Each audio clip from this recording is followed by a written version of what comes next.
Like it's not a tough life. It's just a tough moment in your life. Right now, like what are we gonna do to heal from this? What are we gonna do to learn from these lessons? Because like like what you've learned, like you can use that to help others. And fast forward now in my life, because of those experiences, if you will, and I've been able to help others in the same lane and help them move efficiently and effectively.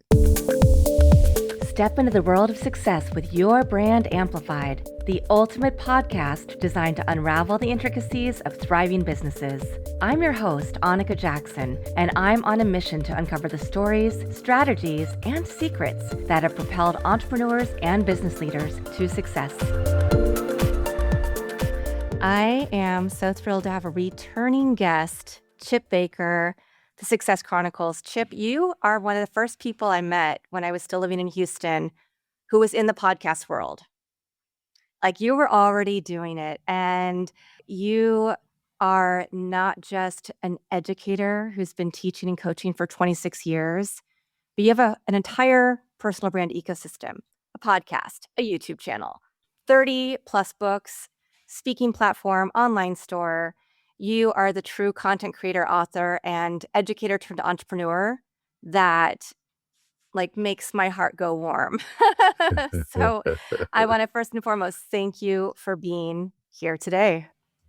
Yeah, and thank you so much for having me. Like you said, we connected a long time ago, and I loved being able to come to your events and see what you were about, and just loved your heart for service for others. And I'm truly grateful that the big man has allowed us to connect and do work over the years. Partner together to be of service to others. People in your network as well as people in my network. Yeah. Well, so let's talk about your tagline: live, learn, serve, inspire. Go get it. When did you know that was more than a motto? And how did you come up with it? And then how did you realize it wasn't just a motto, it was actually a business model? It's crazy. Like every time I hear that, it gives me chills. So even when you were saying it, it gave me chills to hear that. Really, that's life for me. It's what I've learned along this journey, right? It's been almost 10 years that I've been doing it now. And just as far as the podcast YouTube channel, but just in general life, I believe that we have to live a life where we're not afraid to live, right? We're gonna make mistakes, but from that we learn, right? So live, learn, and we have to take the blessings from the lessons, right? I don't believe it's wins and losses. I believe it's winning and learning, if you will. And so we have to learn from that. And then man, once we've lived and learned some things, we have to make sure that we serve others and take those things. And you and I do this all the time, so we know this. But take the things that we've been blessed to achieve and not just keep it to ourselves, right? But use it to help others, to help them be better in their lives. And as we're doing that, that's the serve piece. And then as we're doing that, we go through trials and tribulations, ups and downs, if you will. And what we don't realize is that it's inspiring to others, Yeah, exactly. right? And so that's the live, learn, serve, inspire. And then the last, I believe that no significant success is just going to come to us. I believe that we have to go get it and make it happen. And so that's where that all comes from. And like I said, every time I say that or hear that, it gives me chills because it has meaning behind it, right? It's just no surface level tagline, like it's substance behind it and it really means something. Yeah, absolutely. You're fourth generation educator. How Yeah. did you know that was your calling? It's cool that you said the word calling. I come from a faith background, and I would hear my family say, man, it's a calling to be of service. It's a calling to be an educator. And I didn't know what that meant until I was really in it. And I saw that, it comes from a heart of service, right? It comes from a heart of knowing that it's not about me, it's bigger than me. And so I watched the people in my family. I was taught as a young guy to be of service. No, you're going to give service. You're going to help others, right? And so I was kind of made to do that as a young guy. But then as I grew into it, if you will, I saw that, man, that's the way to go. And it really brought fulfillment in my life, right? Like it's one thing to have like selfish gain to it's all about me stuff, right? But when you get to that space, like it's no substance, it's all surface, right? But what brings you fulfillment is being of service to others, operating in your calling. And I believe that we're all, big man has blessed us all to have certain special talents and gifts. And it's our job to figure out what that is and just go hard, go get it, if you will, on going to give it as far as service. Yeah. Yeah. So, all right. So you went down this path, then you finally understood what it was about, how this really was a calling, how it was bigger than you. But how did you then decide you wanted to start capturing and sharing other people's stories, naming it the Success Chronicles? And what does that even mean to you? So in my life, I've been blessed to be around some great people that have poured into me, right? Some people that have mentored me, guided me. And then there were some times where there were some low spots in my life where I experienced some things where, man, I felt like, man, Humpty Dumpty, right? All the king's horses, all the king's men couldn't put Chip Baker back together again, right? I felt like, some of those moments I was broken, right? And so there were people that poured into me, people that looked out for me. I had great conversations with them, and it really helped me be better. It really helped me heal. It really helped me grow. And then I got to a point where it's like, man, this is so good. Like, I can't keep this to myself. Right? I have to highlight these amazing people that I'm coming across. And then it just started to grow. It started with, the people that were I was around, that I was having contact with, conversations. And then it grew like this person will be good to interview. Oh, that's cool. Yeah. This person will be good to interview. Hey, come to some of these events. It'd be cool people there at the event. And so like it's just grown. And now, man, it's crazy. Like I interviewed my favorite author. I've interviewed like NFL players, people, in the music industry, just some really big name people. And really it wasn't when I started, it wasn't about interviewing big name people. It was just about highlighting people's story because I think we can learn from everyone, right? And so that's what it's about, and that's how it's grown, and that's how it's taken off. And I'm just grateful that people, man, first think enough of me to talk to me, to have conversations. But then after that, I'm just grateful that they think enough of me to recommend me to people or send me to people like you have, over the years, to have conversations. And then it's really cool for me, like when I interview people that have podcasts or people that have shows, they tell me, man, you're really good at this. And I'm like, oh, okay, thank you. And so yeah, it's been awesome. Yeah.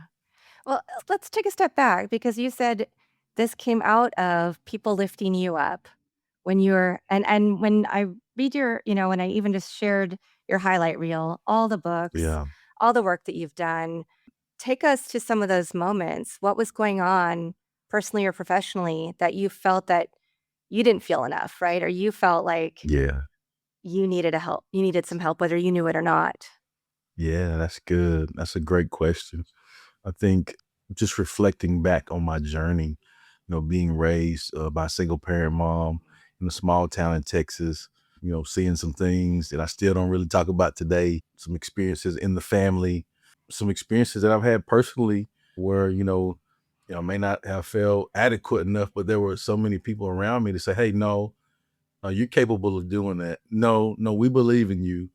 Or, even in my career where I'm the youngest on the staff and I'm given like big time opportunities, right? A minority as well, and so, and people put me in position to be able to do things because they saw things in me that I may not have seen in myself, and then not letting me fail. Like that's the part right there. Like put Mentorship, me, yeah, right? that's the part. Like you can give people opportunities, Mhm. right? But then you can look at them and say, okay, what's he gonna do? Or you can say, hey, I'm gonna give you this opportunity because I believe in you, and then I'm gonna mentor you and guide you through Exactly. because what I'm doing, I see it in you, and you will be doing what I'm doing as a head coach, Nice. someday. Wow. Right? Like, what? Me? You talking to me? You sure about that? Right? But I mean, it's just a number of things. And I think the big thing when I really started the Success Chronicles, and I had a big career and a tough thing that happened to me in a career deal, and I was really in a tough place, right? And so, I just hung on to what I knew to hang on to, my faith. I hung on to like the conversations, the relationships that I had. And so really that's kind of what jump started the Success Chronicles, because I really had to take a deep dive on healing and be reassured that, oh no, you're all right. Right? Like it's not a tough life, it's just a tough moment in your life. Right? Now, like what are we going to do to heal from this? What are we going to do to learn from these lessons, because like what you've learned, like you can use that to help others. And fast forward now in my life, because of those experiences, if you will, and I've been able to help others in the same lane and help them move efficiently and effectively. Yeah. When did the Success Chronicles turn from being something you did for fun, right? Just to get other stories out, into you realizing this is actually a full-blown business and there's more I have to share, right? Through the books and through everything else that you've done. Well, it's both for me. Cause and you know this, the kind of person I am, like if I'm gonna do it, I want to have fun, right? Like it's gonna be fun. And so I think that's the beauty of how I do what I do. Like for me, it's organic, it's genuine. Like it's really just fun conversations, right? And like you said, it has transformed into books and speaking opportunities, and being on other podcasts and shows, and being highlighted myself in magazine articles and news, interviews. So I mean, it's like it, man. It's like just hearing that trips me out. Like it's truly, grown further so far than what I ever would have imagined. But definitely, I've wanted to take advantage of the opportunities, as far as maximizing the opportunities. And so, making business, I think probably year 3 is when I started to see, wait, man, like this can grow, right? Like it's so, I mean, it continues to grow. It's crazy. So like going from interviews to connecting with a guy that wrote books to show me how to do some book things, Mhm. self-publishing, like I all learned that through the podcast, interviews, and like I said, other engagements. And I don't even know if you know this, but we did in November, we did a documentary over my book series. No. Like yeah, I the actually impact of did not know that. yeah, the impact of, that's what I was thinking. I was like, man, Wow. I don't even think. So we did the impact of influence documentary, because we did 10 books in that series. And so we did a it was, I mean, it was awesome in a real movie theater. It's Nice. crazy. Yeah. Talk about all these experiences, because no joke, 30 books Yeah. that you are an author Yeah. on, right? Yeah. So, what was the process of getting that first one written, and how did you scale up content that quickly? Did you bring in other authors? Did you use interviews from your podcast? What were some of the things that you were able to use to make sure that you were getting your voice out in the world, but also sharing those stories that would help others? Yeah, I think the first thing, like I said, the way I started writing was via connecting with someone that I interviewed on my podcast. And so, we did some topic sessions. Dr. Oliver T. Reed, I want to send a shout out to him. And I didn't know that he and his buddy, they did self-publishing. They traveled and taught people how to write and do different things. And so he was like, man, you ever thought about writing a book? Like, yeah, I've thought about it. Yeah. And he's like, man, I would love to kind of help you do something. So my first 2 books we did together, he and I. Nice. And so from there, I was like, man, this is really cool. Like when you prove it to yourself that you can do something, that's when it really gets exciting. Because like now you're like, well, like what else can you do, Chip? Like you did that. Like where I'm from, like I didn't grow up around people that wrote books. So like, to have a book, like, man, this is wow. So it kind of excited me. And so then from there, in meeting people and interviewing, I came across another group. I spoke to like this men's group national men's group. I spoke virtually at one of their things, and there was some guys in there that were businessmen, and one of the guys reached out to me, and we connected. And he eventually asked me, like, "Man, you ever thought you interview some really cool people? You ever thought about bringing them together and putting them in a book?" And I was like, "That's a great idea, right?" And so we started the Impact of Influence book series. And like I said, we did 10 of those, man. The first book, we did a 10-city book tour. Man, I was in LA, Tampa. Man, I was everywhere. I was tired. Actually, I feel like now I see what those stars feel like. But yeah, we did the book tours, all of that. It was so neat. And then from there, and when I did in the Impact of Influence, just to kind of talk about it, I brought together like powerful influencers, and we just had like topics. So like the first one was stories about people that have influenced us, and then we did some different things. Volume 4 was just coaches. Volume 9 was love, like how has love and then we finally got to volume 10, and that was about legacy, because I knew that was going to be the last one. And so we wrote about legacy, and we were able to, man, we wrote a legacy letter to our loved ones of what we want our legacy to be. Ooh, nice. um, each author. And so the cool thing about that journey was, yeah, it was nice to bring people together and write the books. But what I didn't realize that was going to come out of that was the ability for us to connect, collaborate, and do work together. So like all of these people, I've done like different things with them. So like when we did the book tour, I really just went to places where the authors were. So, I had authors in Tampa, had an author in Indianapolis, an author in LA, and so author in Denver, Colorado. And so they were all, big time people in their area. So we just went to where they were, and we did, book signings, speaking events at their place. And so that really was shocking to me. And at each level, right, I'm doing different levels of things with the growth, right?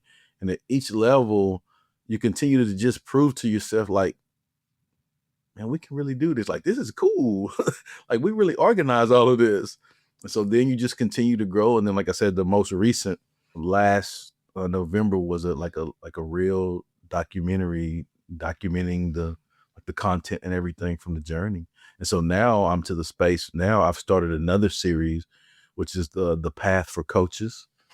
And I had it up here, but I don't. The Path for Coaches.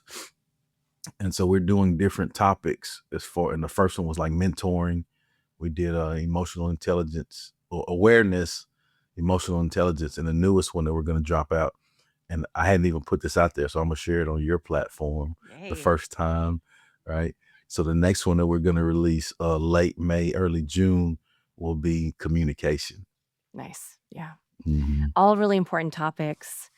Who's your audience for these books? Is it students, high school students, college students, new grads, right? Is it young professionals? Is it people who are more seasoned? Yeah, I think it's a mix of all of that. But if I had to narrow it down, really just people that are looking to grow, right? Like I'm a natural teacher, I'm an educator. So I write in the way of teaching, right? I want to give people gems, tools, if you will, that they can apply to their life and actually help them be better, right? Because one of my pastors says this, life change happens in the application. And so I always want to strive when I speak, when I write, I want to give you applicable tools so that you're not wasting your time, right? Your time is valuable. So let's get in here. Let's get you some good teaching, give you some tools that you can take and use with your life. So I think, I have, because I'm an educator, so I have youngsters that follow me and support me, people that I've taught and coached, big supporters of people throughout my career. So it's really a good, and that's the blessing. It's really a good mix of lots of age groups.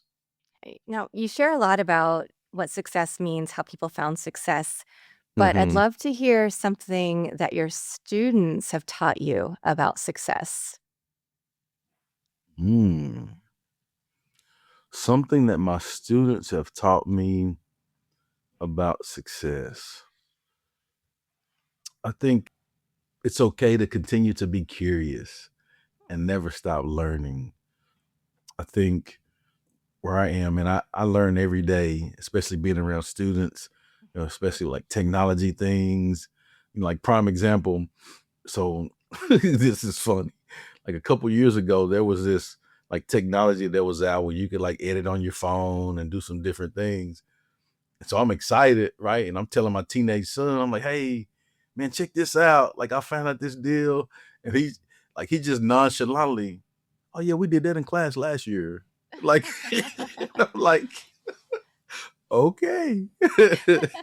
And so like just like it's always opportunities to learn. I think that they've taught me that.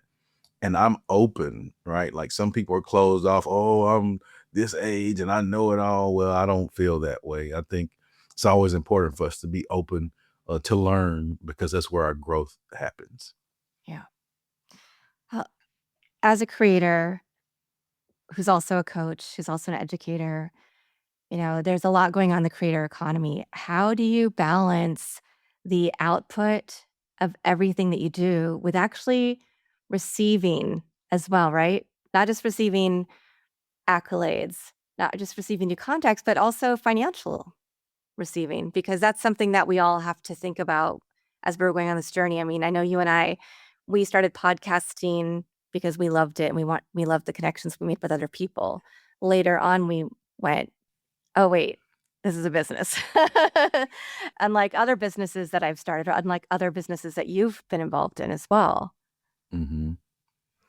So I think for me, I think the thing that's helped me is I'm really good about prioritizing, Mm, right?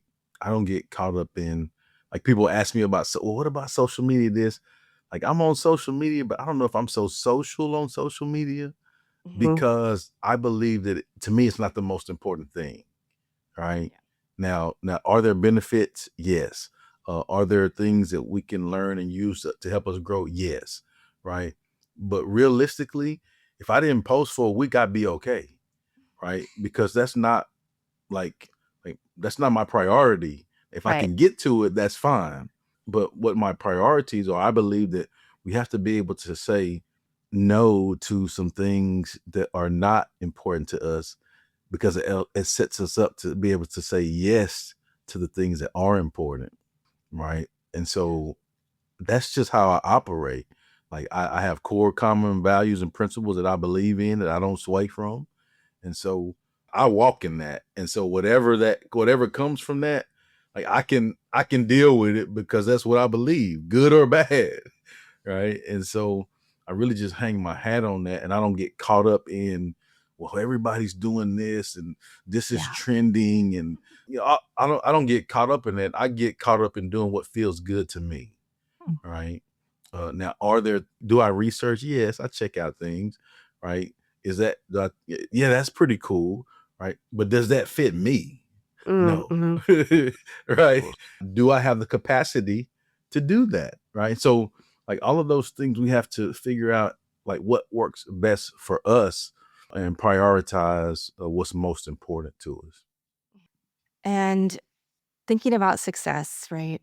I also want to hear something that you believed about success early on that you've changed your mind about.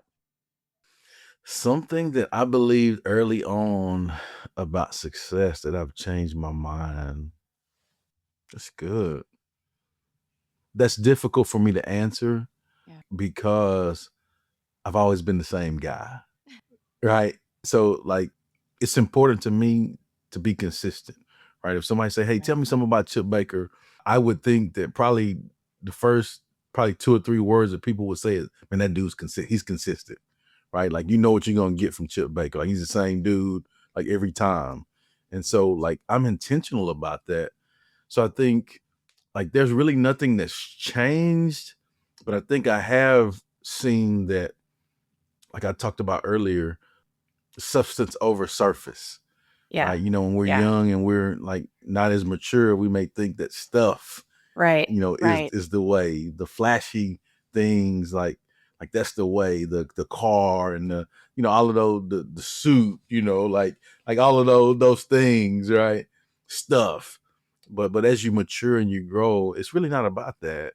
It's Right. about relationships. It's about being who you say you are, right? Of being consistent, having quality over quantity, right? Having core values that you operate in. And so That question is difficult for me to answer because I don't believe that I'm different, right? I think that I've Well, had I some growth, yeah. right? I've had some growth, but I think the shift is, I guess, if I had to answer that question and give you an answer, I would think it's substance Mm. over Mhm, surface. mhm. And I appreciate that answer because when I'm thinking about it, like you said, at different points in my life, success has meant different things. And you've known me for a very long time. You knew what I was did in Houston, and you know how much my life has changed being back in LA. Career, what I have to do, like what I have to do to get noticed is very different. I don't have to be out all the time. I don't have to do the things I did there, right? So I would say to me, success there was having a big social circle, being involved in the social scene, right? Because that was the work I was doing. And yeah, I did do a lot of charity work and I did a lot of other stuff. But now I'm an educator, which is really a calling and something I'm so passionate about. And I don't know that I would have seen this path for myself when I lived there, right? So to me now, success means am I surrounded by the people I love? Do I have work that I love? Am I making a difference with my students? Am I able to make a difference with my podcast? And so it's making a difference, but in different ways, like you said, more substance, less flash. Yeah. And I think, and I'll just say this about you. I think one thing that's consistent with you is your heart for service. Yeah, Right. thank you. And that was one thing that I noticed about you, like early, like, Yeah. like I interviewed you once and then you invited me to your event, like one of your events, like real soon after I interviewed you. And I was like, well, that's very nice of her, right? But then I get to the event, like you legit like took time like to really like talk with me and say, hey, like these people are here, this is this, they would be good to interview. I was like you didn't have to do that. And so Yeah, I was that's like, the that showed me right there your heart, right? That showed me the kind of person that you are. And for me, you've been consistent in that in everything you've done, right? Even in your shift, your move, you're moving to education, like it's the same, but it's just different. yeah. Yeah. Amazing. Well, I wanna know what you see. I mean, you're doing another book series. What else Yeah. do you see? What are you building next for Chip Baker and the Success Chronicles? Hmm. I think building my goal is to do more leadership development training, if you will, with organizations and companies. Uh, I've got lots of experience in teams, organization leadership, all the way back from my single parent mom being my first head coach. Right. I played sports growing up, played 4 sports for 4 years in high school, played college football, coached for like over 20 years. I've been in education for 27 years, on a couple different boards, teach a leadership class at my church. So yeah, I'm doing or and have done lots pertaining to teamwork, leadership, personal development, if you will. And so my aim now is to, target more towards organizations, groups, teams to really just pour into them, right? To teach them and to help them develop personally so that they can be the best versions of themselves, so that they can give the best versions of themselves to the people that they love and care for. Wow, nice. Chip, I mean, every time I talk to you, I always have a big smile on my face. Yeah, that's good. Me too. Yeah. Your presence, what you give, what you do in the world, and how much you help people. And so I'd love to hear a story about somebody who was really impacted by listening to an episode or by a talk that you gave or by reading one of your books. Ooh, the cool thing is I have lots of those Yeah, stories, I'm right? sure you do. Man, it's so man, it blesses my heart to hear those things because it shows me that the effort, the intention that I have, it's worth it, Yeah. you know, and it encourages me to continue to do it. And amidst all the trials and tribulations, the ups and downs, it pushes me to continue to fight through, to show up, to continue to show up. But I'll share this story, man. So, and this is a coaching story, but Like it goes to now, right? And I share this is one of the stories I share when I speak too. So I want to make sure I share this. So it's about like, the importance of living a life where you learn those things like we've talked about in this whole interview, right? But then taking the things that you've learned and applying it and using it in your life to help others, and how it doesn't just affect you, it affects generations. So when I was a younger coach before the gray and stuff, uh, I worked at this pretty big high school in Texas, Conroe High School, and we would do football camps, like summertime for the community, right? Kids, younger kid Mhm. football camp. And so there was this kid that came to our camp, and he had a difficult last name to say. All right. And I'll just say his last name was Faridafar. Right, Oh, very well, difficult. Yeah, very difficult, very difficult. Right, and so like the kids that were there, some of them knew him, some of them didn't, but all of the adults were butchering his name, right? oh, And I saw that, and I saw it made the kid kind of feel like like you could see it, like he's like, And so I asked him, I was like, "Hey, man, like, what's your name?" And he said, Faridafar. I was like, "Hey, how do you say that? Slow that down." I'm looking in his mouth, Faridafar, right? And so I said, "Hey, I'll have that down tomorrow. I'll know I'll be able to say it the right way." He looked at me like, "Oh, okay, yeah, all right, whatever." Right. So then the next day he gets to the camp, and across the field, Faridafar, and so I, have his name. And so like that made a difference in that kid's life. I knew that like your name is important, right? Your family name is important. So it's important, like to me, to make sure I say it the right way. I'm that teacher. Like if I don't say your name the right way, hey, make sure you let me know, because I want to honor that, right? And call you the proper name the right way. And yeah. so fast forward, that kid ended up going to the junior high that fed to our high school. Then he eventually ended up going to the high school where I was at. And so I had a bond with that kid, right?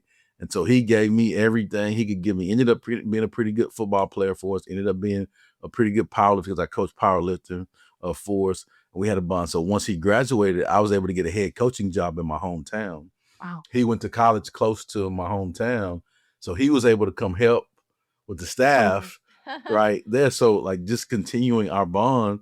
And then I decided to go back to the area where I was at, Conroe area, and then some shifts changed. So he changed schools. So we were again closer, Mm. and he decided to go into restaurant business, and Papacitos. So he Mhm. started working at Papacitos, and because he was responsible, he was on the fast track, right? So he became a manager real quick. So I have a son at the time as a teenager, and that guy helped my son get his first Wow. job. So full circle. Yeah, my son still works for the company, Oh my right? gosh. And Yeah. and that guy has his own Papacitos restaurant now. He runs Wow. he's a manager, Yeah. right, in Houston. And so I say, and I know it took a little while, but I said all of that to say this: it's important that we're intentional each moment of each day about looking out for people, taking care of people, honoring people, right? Giving of ourselves, getting over ourselves, and give to others, because it doesn't just affect you when you do that, right? And you're not doing it to get accolades or anything, right? But you're just doing it because it's the right thing to do. But when you do, right, it affects generations in a positive way. And I know that because I'm the direct reciprocant of that, because like I said, I'm a fourth generation educator. I saw my family give service. Like there's so many stories about my mom that I've heard. There's so many stories about my grandmother that I've heard. Right now, I'm in position, like we're standing around. There's people telling my son and my family stories about me, and I'm standing right there. Like just things like that. And so it's important for us to go above and beyond, because it'll come back to you. And that's, you can tie that to the podcast stuff. And I'm about to get a really big opportunity that I'm working on. And it's based off of somebody I met through the podcast. Like just it goes on, but the gist of it is, man, just be good people and do right by people. Yeah. Yeah, and everything that you pour into the books, the podcast, or speaking outside of your teaching, coaching, I mean, that story is the embodiment of who you are. the essential essence of Chip Baker, right? Thank you. Of course. Of course, we're going to share your social link to your Hmm. podcast, all of that stuff in the show notes. I always like to, of course, ask, is there any last thing that you want to leave us with today? One more statement, accolade, you know, Yeah. Yeah. I love to leave with this. Something that's really been on my heart here recently, and I've had some things happen that kind of elevated my thoughts about this in my heart. I think that it's important for us to make sure that if there's traumas in our life, things that we've had to grow through, it's important for us to do the work to heal, hmm right? Because, healed people help people, right? Hurt people, but healed people help people. And what happens is when you're healed, you're able to help others become healed as well because you've grown through that path. And so when we do that, it affects generations in a positive way. But if we don't do that, it affects generations in a negative way. And so my challenge to everyone that's watching today, I ask that you would just heal, do the best, strive to be the best version of you so that you can give the best version of yourself to others and continue to elevate your brand while doing that. Right. Like all of the things that I'm doing, it's just my journey of healing, my journey of growing. And so I'm just sharing that and highlighting others. Amazing. Oh, thank you so much for coming on Your Brand Amplified. And thank you to everybody who is listening to this episode, who's watching it. I love it when I get to have a conversation where we're really just sharing the truth of who we are. And there's so many things that people can think about and be inspired to do in their own lives based on this conversation. Just continue finding mentors, being mentors. As Chip said, heal yourself so that you can help others. And don't be afraid to take that leap. Go get it, as Chip would say. And from somebody who has, again, a long coaching and education career, Yeah. 30 plus books, YouTube channel, speaking opportunities, online store, podcast. If Chip can do it, y'all can do it too. So, with that, thank you for coming to another episode of Your Brand Amplified. I'll be back again soon with another amazing story and guest. Thanks for listening or watching to this episode of Your Brand Amplified. Don't forget to leave us a rating or review on your favorite podcast listening platform. And if you want to learn more, check us out at yourbrandamplified.com.